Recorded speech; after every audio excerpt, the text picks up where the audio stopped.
السلام عليكم ورحمة الله.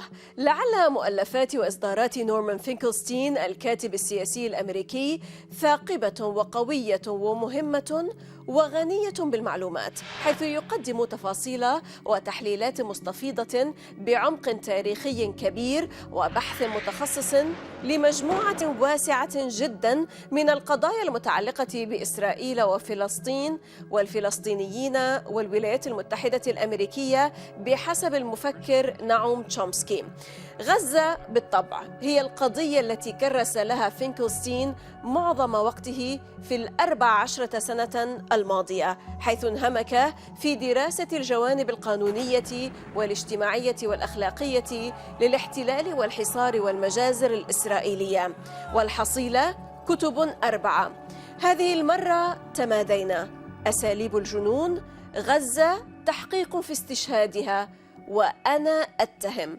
كلها تمحورت حول غزة وأهلها وأطفالها والعدوان المتكرر عليها. اليوم ننطلق في جولة من الداخل مع نورمن فنكلستين، نستطلع توثيقه انتهاكات حقوق الإنسان، ونتعرف أكثر على محاور أبحاثه وجوهرية الصمود واستمرارية النضال حتى الحرية، ولماذا أشاد علنا بحزب الله وأمينه العام السيد حسن نصر الله.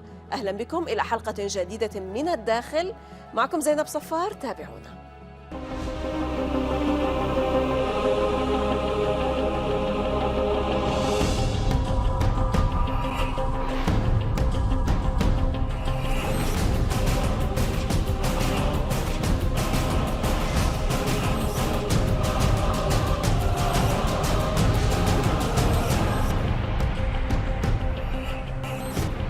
Professor Norman Finkelstein, political scientist, activist, and author, welcome again to Min al-Dakhil from the inside, Norman. Thank you for having me. Pure pleasure to have you at all times. Well, Gaza, of course, is the case that you have spent most of your time in the past 14 years examining legal, social, and moral aspects of the Israeli occupation, siege, and massacres. Your 4 books, this time we went too far: Methods of Madness, Gaza, an inquest into its martyrdom, which you talked about, and I Accuse, are all on Gaza. You can literally, as they say, name the children martyred on any specific day in all the massacres since Operation Cast-led Israeli aggression in 2008. Why Gaza, Norman? It's a good question, actually, which I never even reflected on. I think the reason I focused on Gaza, I know this is going to sound a little bit pragmatic, but I believe in politics, you should always go for the line of least resistance, not most resistance. Meaning? Find a case that's vital, but also easy to prove. And I felt that Gaza's martyrdom, what was being done to Gaza, was an act of supreme criminality, but also I felt it was easy to demonstrate the magnitude of the criminality, because it was so shocking and so disgraceful what was being done to Gaza. Every single talk I gave, everything I wrote, I always said, you begin with 2 facts about Gaza, and everything else is secondary to these 2 facts. Fact number 1, half of Gaza's population comprises children. And I would say to audiences, look around you. I would say everybody who's under 18 years of age, raise your hand. And I would say, I want you to look at that person and remember, that's who we're talking about. We're talking about 1 million, 2 million people, half of whom are children. And the second fact is 70% of them are refugees or children of refugees or grandchildren of refugees. People who already once lost their homes, some of them twice lost their homes. That's who we're talking about in Gaza. An overwhelmingly refugee population and an overwhelmingly child population. And with Sarah Roy of Harvard University, who herself is the daughter of survivors of Auschwitz, when she writes, every day children in Gaza are being poisoned by the water they drink. I said, let's then remember, we're talking about children being poisoned by the water they drink in Gaza. And so for me, Gaza was both the most critical story to tell, but also, in many respects, the easiest story to tell. So I thought I could convince fairly easily a broad audience of the magnitude of the crime Israel was committing in Gaza. Have you ever considered, Norman, standing up for Gaza at the ICC, especially that your foolproof defense of their actions can win the case, actually? I have said indirectly, and now I will say publicly, I recognize there are some legal issues here which I have to investigate for, to make sure I don't do anything that will end up with me in jail, because I've been in jail sometimes and it's not a pleasant experience. But I'm perfectly willing. Believe me, I don't know, people don't understand my character. I have no allegiances to any people. I don't have allegiances to Palestinian people, Arab people, Muslim people, Jewish people, American people. I have no such allegiance. I have an allegiance to what's true and what's just. And I think if you sit down, you examine the factual record, I think that Hamas cannot, with any sense of truth or any sense of justice, cannot, with any sense of truth or justice, be charged with committing war crimes. I don't accept that. And not because it's Hamas, and not because it's Gazans, and not because it's Palestinians, but because there's something in me that revolts, that is filled with revulsion at the thought that the people of Gaza, who have been under this illegal, immoral, criminal blockade for the last now 16 years, since 2006, 15 years, that they don't have a right to defend themselves, and bearing in mind that the defense of Gaza, of Gaza is mostly symbolic, like the Polish army trying to resist the Luftwaffe and the Wehrmacht, and like an innocent woman trying to resist a brutal rapist. Right. At the end of the day, it was mostly, I would say personally, except during the ground-to-ground combat when the Israeli forces went into Gaza, it was mostly a symbolic resistance of a people trying to preserve their dignity and honor, true, and their land too, and their honor, against this murderous foreign aggression. Right. As is the case in many of your lectures and interviews, it is rare that you don't mention Hezbollah. In your speeches, you have also publicly praised Hezbollah Secretary General Sayyid Hassan Nasrallah. Why? There are two reasons. One is a general principle. I respect people who resist foreign aggressors.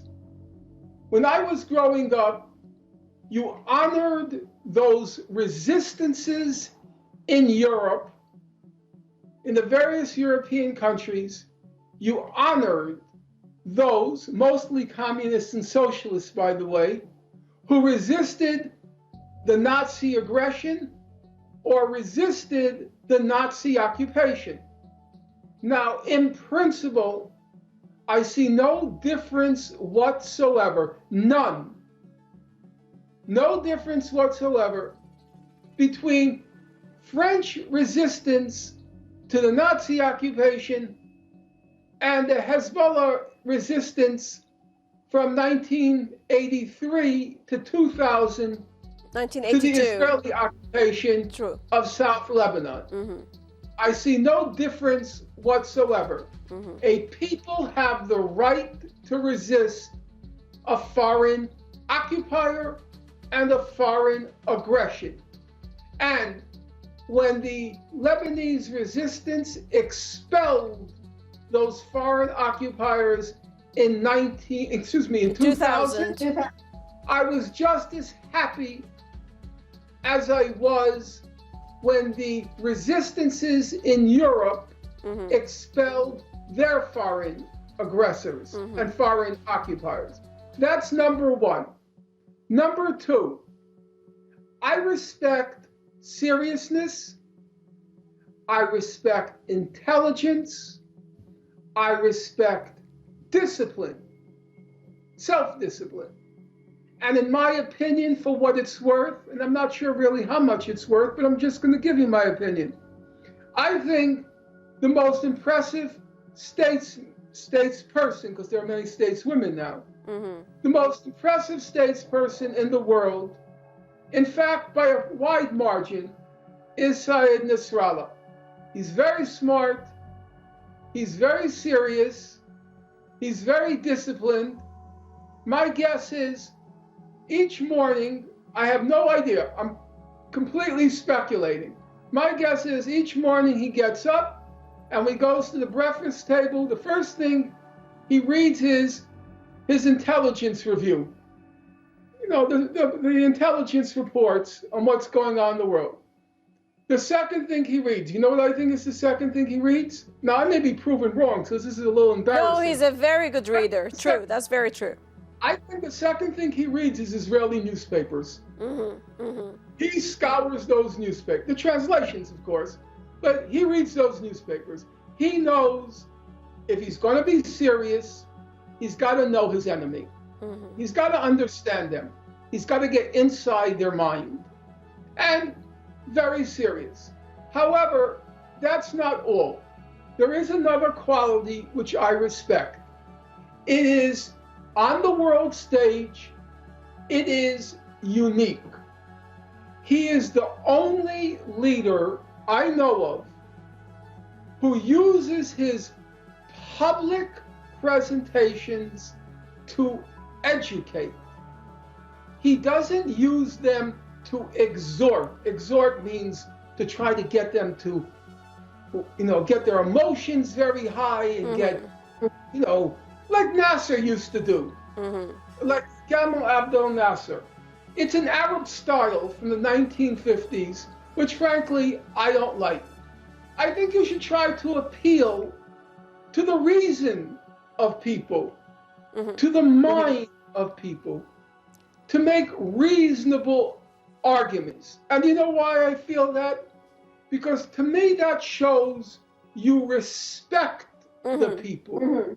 You don't treat them as kind of like animals and you're like the animal trainer trying to get them all excited, whip up their passions. No, you treat them as reasoning human beings to whom you have to convince.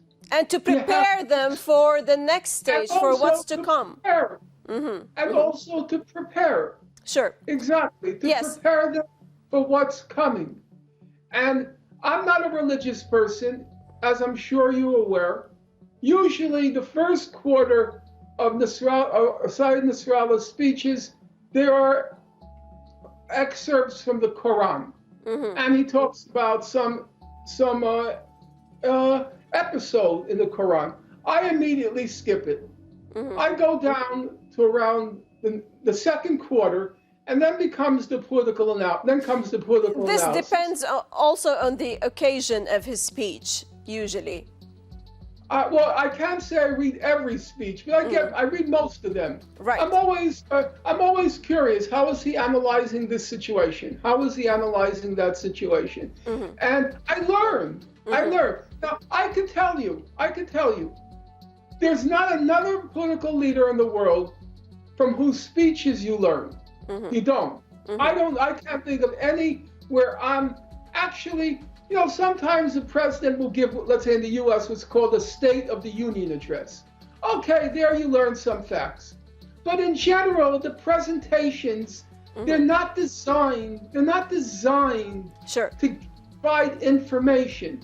And then I respected him. I respected him for two reasons. One, because his analysis is interesting. I don't say I agree with everything. Actually, there's quite a lot I don't agree with. But the analysis is always interesting. But there's a second thing which is more important to me. It's the respect for ordinary human beings. It's not treating them as if your only purpose is to manipulate them, to arouse their irrational passion. Sure. No. Sure. You Allow me. them just like we're having a conversation here and now. That's how Nasrallah treats the thousands of people who are listening to him, as a conversation where he's trying to educate, persuade, and prepare. Thank you. And I respect that. Right, we all do respect that, of course. My last question to you, Norman, what is your opinion of the recent Iran-China roadmap or the framework for a long-term cooperation? I think you'll be surprised by my answer. I think it's the most significant event in the Middle East since after World War II, when the United States ousted the British from the Middle East. After World War II, the U.S. declared the Middle East its sphere of influence. And up until fairly recently, everybody accepted that the U.S., that the Middle East, I should say the foreign powers, accepted that the Middle East is the United States' sphere of influence, and we won't go there. And now China has said no. China has now said the Middle East no longer belongs to the United States. And it's a very interesting thing. I'm sorry you saved it for the last question. I think it's going to change a lot. Just let me give you one example. Maybe at some point in the future we can talk about it more. What used to happen in Gaza? The European countries would donate all this money, build a factory in Gaza, build a school in Gaza, build a hospital in Gaza. And then Israel, during its periodic murderous invasions, it would go in, blow up the hospital, blow up the school, go blow up the factory. And then the Europeans would come back, build the factory again, build the school again, build a hospital again, and Israel would go in and blow up everything again. And demolish everything, true. Again, and the Europeans just, okay, we'll build it again. It's not going to happen that way anymore.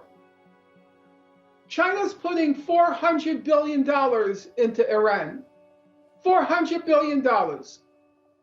it's prepared to build Iran's infrastructure. It is not going to allow Israel and the United States to demolish the infrastructure which it's invested in.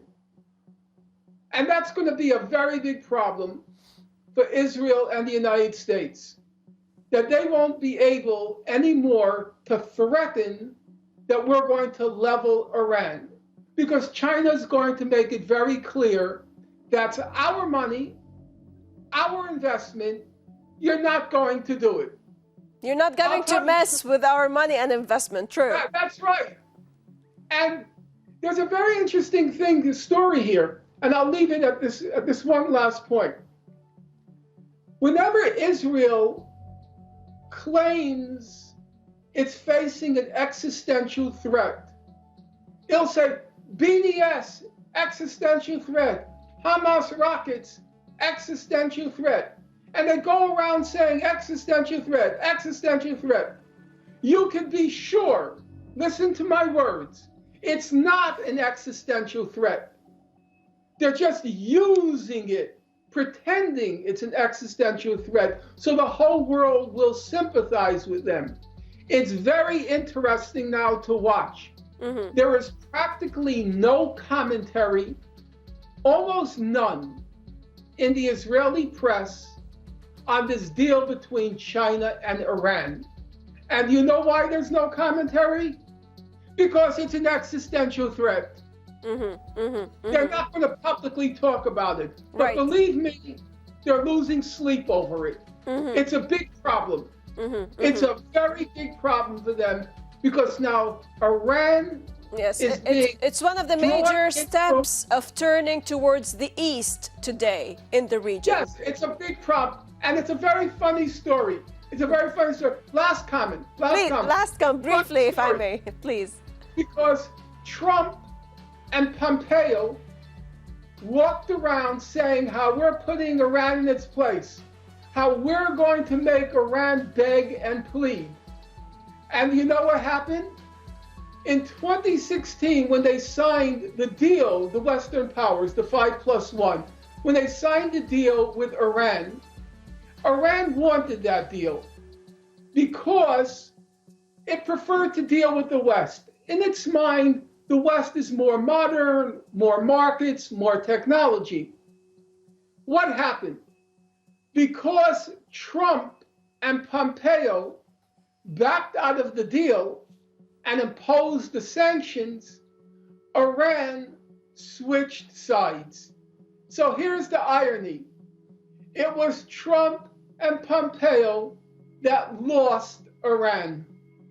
They were going around bragging about how they would get Iran on its knees. Right. Well, guess what happened? Trump opens up the newspaper and he says, holy you know what? Mm-hmm. I just lost Iran. Mm-hmm.